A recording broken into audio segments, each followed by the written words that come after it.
Um, Let me just go ahead and let you introduce yourselves and the films that you made. Kevin Ragsdale. Kevin Ragsdale. The Sandman.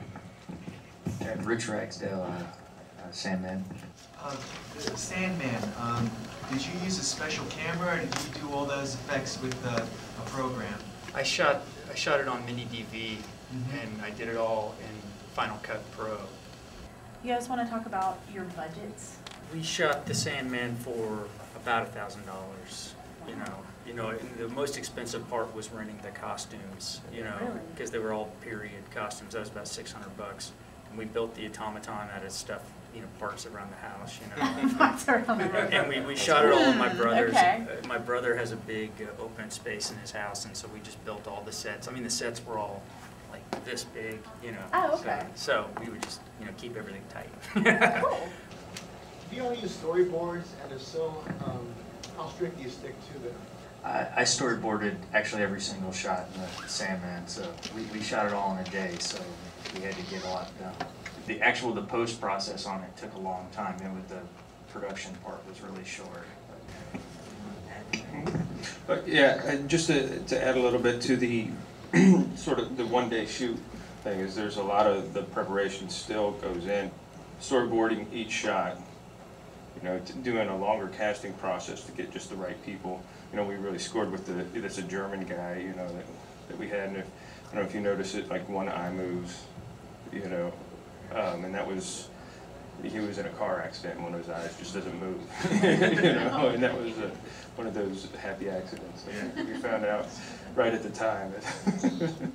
Sure, with the Sandman, you did like the stop motion part of it in the same day too, or if it was stop motion?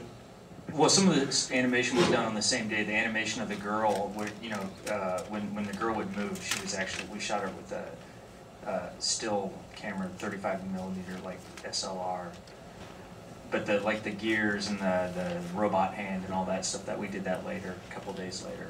What was kind of your inspiration for kind of taking that old style of silent film and did you watch a lot of? Did you have to watch a lot of, study a lot of film before you did that, or? Yeah, I'm pretty much obsessed with silent films actually. So, but I got hired to do this actually as part of a documentary. There was a documentary this woman made on sex dolls and the men who love them, sort of, And they wanted to have this whole section of the film about this Freudian theory of the uncanny, which is about people who have this sort of panic, confusion between things that are living and dead, or not living.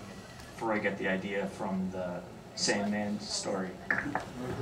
Were you guys familiar with the uncanny before you did this, or did you have to do a little research? Honestly, no.